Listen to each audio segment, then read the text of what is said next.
ดฟาง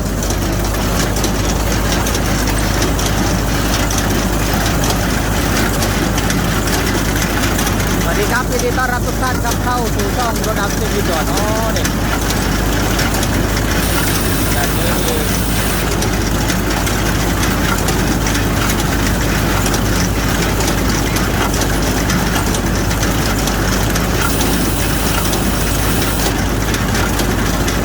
อยู่บนรถเกี่ยวเฮ้ยไม่ใช่รถเกี่ยว รถดัดฟางสายยัน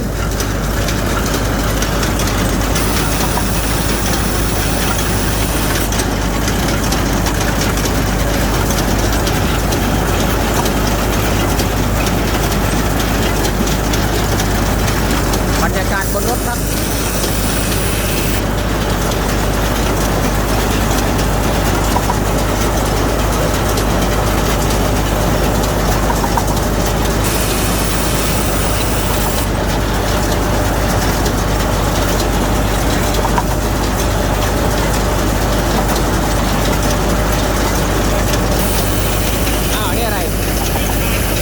เชือกขาด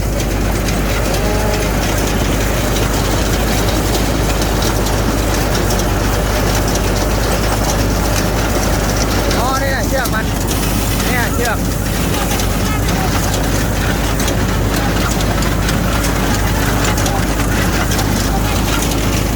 กำลังวุ่นวายกันเลยครับ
ลงอ่ะ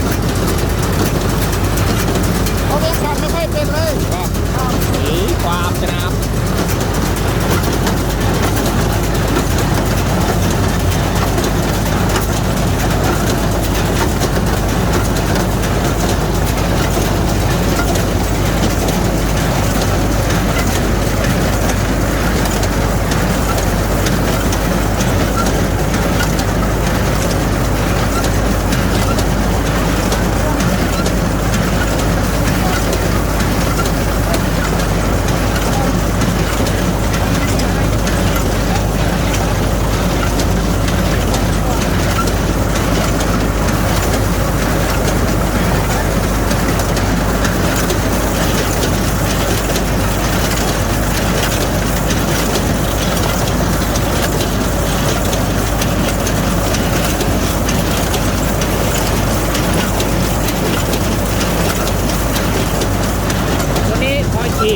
ตัวนี้คอยขีบวางครับ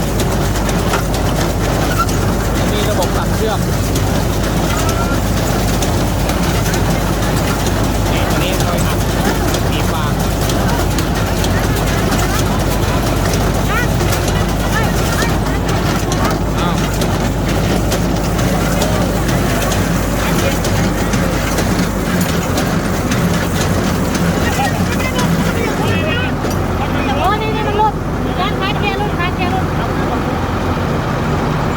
อะไรหลุดนะขาเกียร์มันขาเกียร์หลุดน็อตมันหลวมอ๋อน็อตหลวม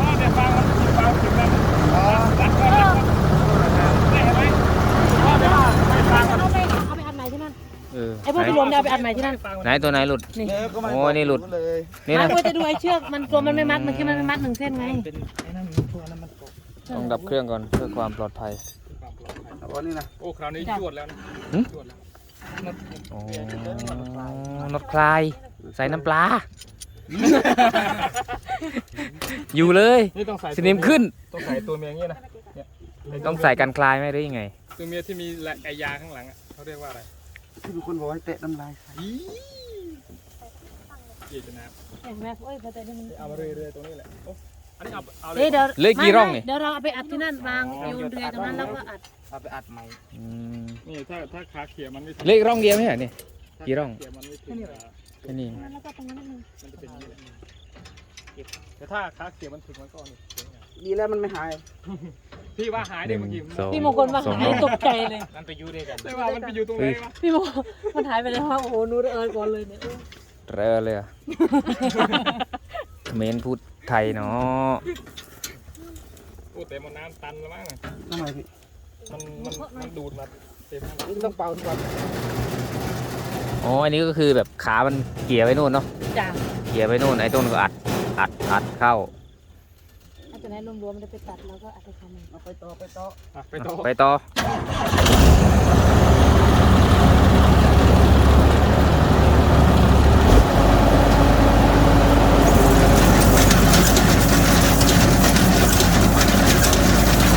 วันนี้อัดครบตรงนั้นดันมา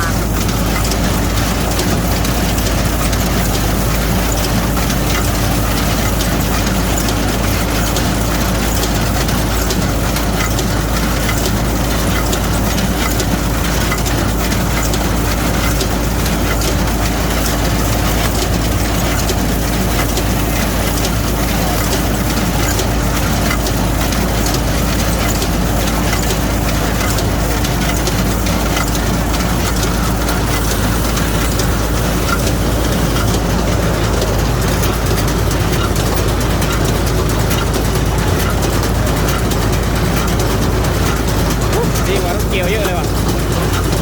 ดีกว่ารถเกี่ยวเนาะ เดี๋ยวผมก็แยกกันจนรถก็ไปเก็บกันอีก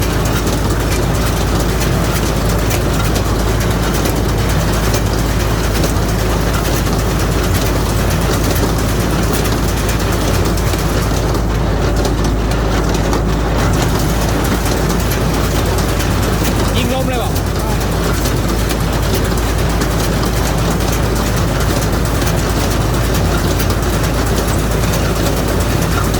ยังไม่ค่อยคล่องเท่าไหร่ รถใหม่เนาะแค่นี้ก็สุดยอดแล้ว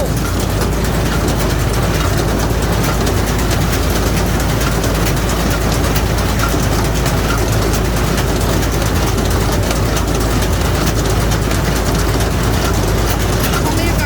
ให้อัดดึกด้วยพี่ ฮะ ถ้ามีไฟก็จะให้อัดดึกด้วย ประมาณทุ่มสองทุ่มอย่างเงี้ย กลางคืนก็อัดได้นะ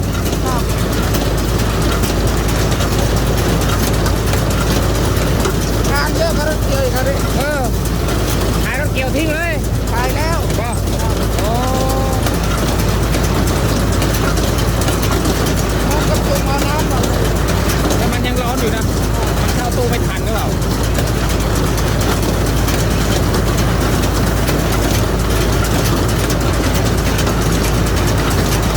ต้องแก้ระบบนี้ให้ได้เลย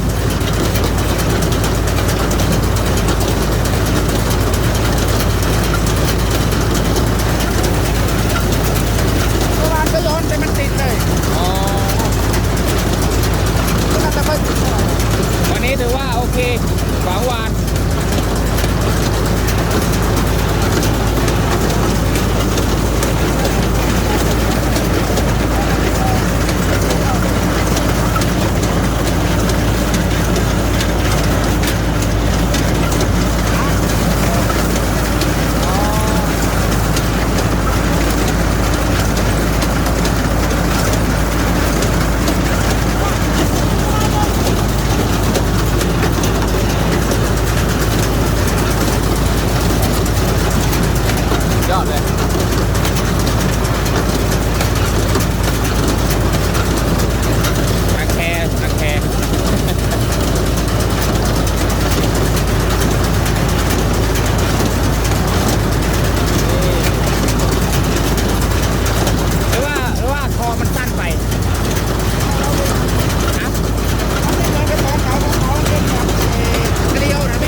20เมตรเนี่ย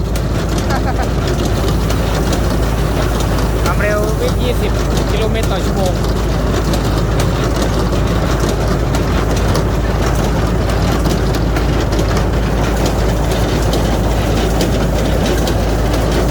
บรรยากาศยามเย็น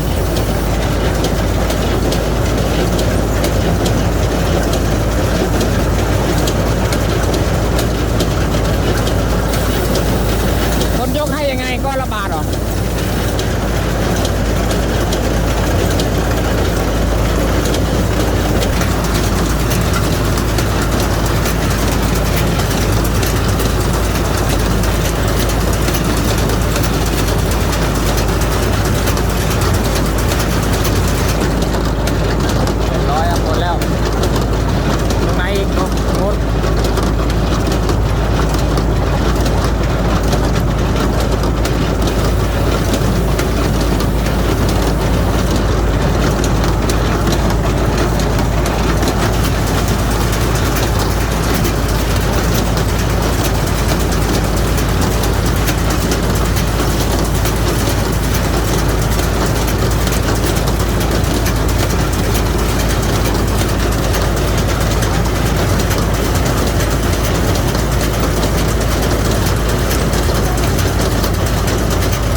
ติดเลย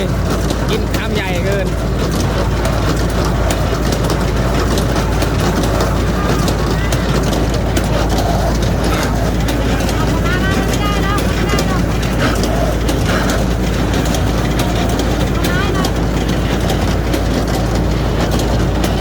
ต้องใช้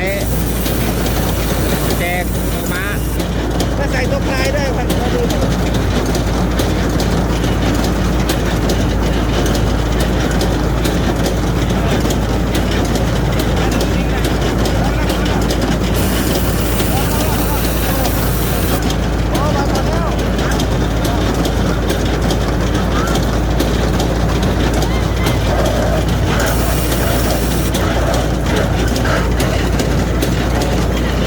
มีตัวคลายด้วยนะ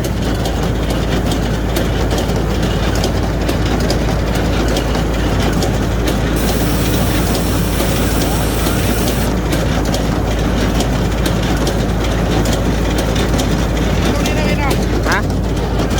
ใช่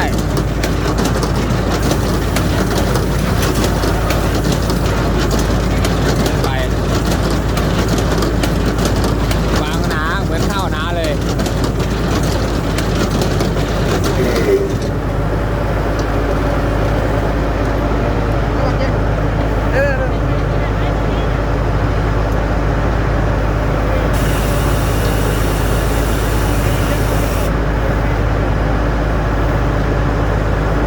ติดคอเลยวิ่งใส่เมื่อกี้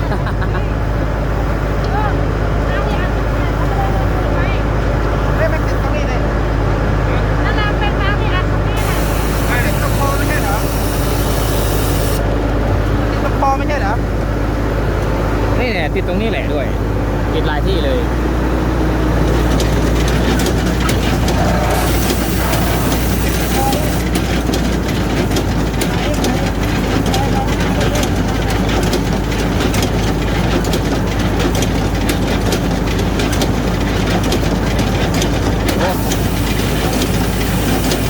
ต้องใช้ด้ามยาวกว่านี้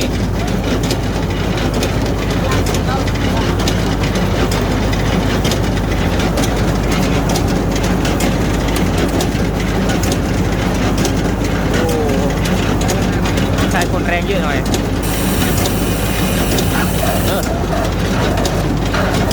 ไปแล้ว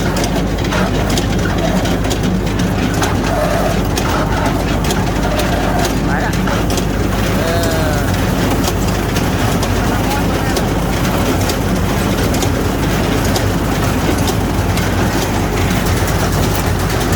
คิดแล้ว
ตอนจบ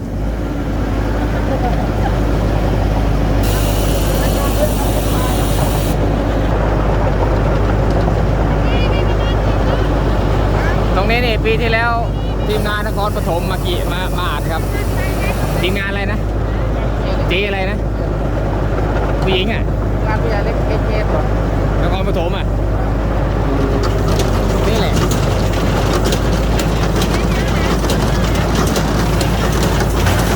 อัดใหม่เชือกขาด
แจ๋วยอมันจะเต็มรถพอดีแล้วโอ้ไม่เต็มหรอกอัดใหม่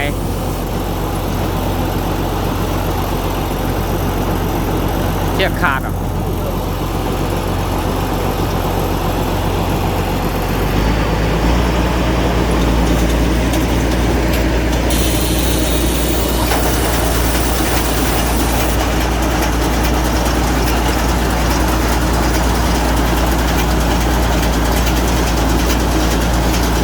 คลิปนี้ก็บ๊ายบายครับขอบคุณที่ติดตามรับชมครับใครชอบก็กดไลค์กดแชร์ครับผมสวัสดีครับ